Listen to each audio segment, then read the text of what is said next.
You know you can't get your gloves on too close to fight night. No, Is there anything I you can... wouldn't mess with you anyway, mate. No, You've no, got a you wouldn't. fantastic defence. You're great at kicking people, and he's even better at own goals. Over top. Oh!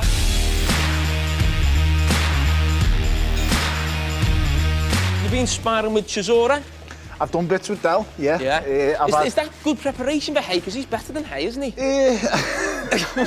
We have different opponents to match different styles. So we have a really fast cruiserweight, a really big, powerful heavyweight, and we have someone who's strong and physical. Yeah. And Del matches that kind of mould. You know, that's the guy I want. I want a guy who's going to lay on my chest, bang with me, and take what I've got to. So he done that. We had a really, really fast, powerful American, you know, 17.5 stone, unbeaten. So it was like 4 rounds of him, 4 rounds of him, 4 rounds of another guy. Is the camp being different for David Haye? Is it what you normally do? One thing I will say is I've lifted a lot more weights in this camp, heavier as well. It doesn't look like, but honest to God, I have. And although I'm labelled as being the fat boy and someone who doesn't take nutrition seriously and stuff like that, a matter of fact I do. You're talking about sort of the physical camp, 16-week camp, but how's it, as you get closer to the fight, the mental aspect of who you're up against, the attention, the biggest fight? Not in terms of belt, but in terms of... From the outside looking in and from the media's perspective, then I suppose this is the biggest fight in my life, but for me, it's way off it.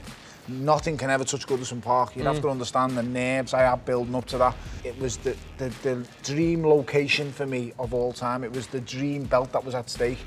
And I was on the verge of cacking me kecks, mate, when I turned up at Goodison Park. Is this it? The legs are buckled.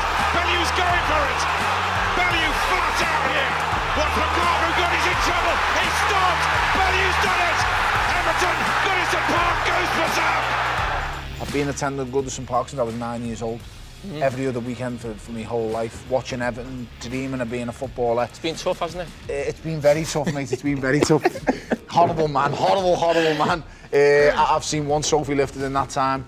It was only yours. Yeah. It's your belt. I knew he was going to get that in. Well, Tony, you've been very critical of David Haye's camp.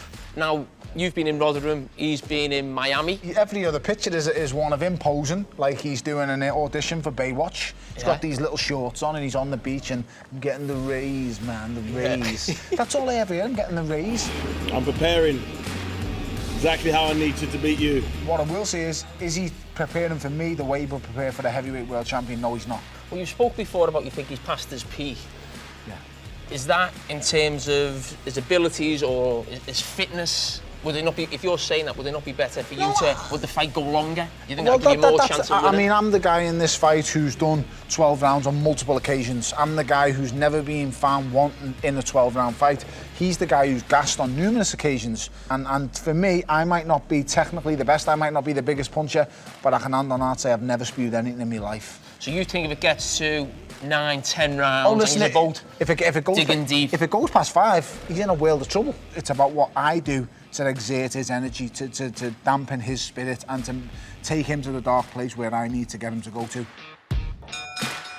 So he's going to be there, he's going to be standing like, this is exactly how he's going to fight, he's going to wait. What can you see right here? You've got a whole lot of target. Yeah, I can see that right hook coming right there. There you go, but understand that when you take that step, he's going to be looking to go, as you step, slip there, boom, and whack it in. Because for him, he's a one-trick pony. But I'll be honest, mate, it's a hell of a trick.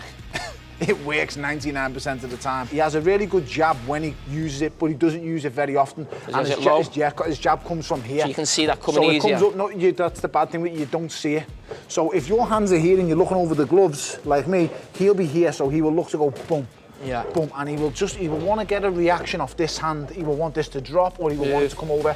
So then he will either step here, which gets him closer, and smash this way, or he will just try and slip and then come over. Either way, he's always looking for this. This is his money shot. This is the one that gets it. Your head's got to be permanently moving to get the way that. I've got to be constantly offsetting him. Yeah. So while he's comfortable like this, you need to be stepping in, and I've got to get him on his toes. I've got to try and make him think twice about what he's going to do. He's in for a big shock when this fight, when he sees himself doing this and this ain't working, because I'm there, but as soon as he takes the step, because one thing about me is my feet are better than his, that's just a fact. Yeah. I'm somebody who studies fighters, I'm somebody who knows boxing inside out. I can see his strengths, but I can also see his weaknesses. Well, listen, all the best. Prediction? A prediction. Be prepared, and when the going gets tough, the tough get going, clown. Just be prepared. Be prepared, David. You asked for a prediction though, didn't you? Yeah. I want to smash your face in. Simple as that. Yeah. Punch you as hard as I can, as many times as I can. I'm going to do it with a big smile on my face as well. And I'm going to be there to see it. Good luck, mate. Thank you very much.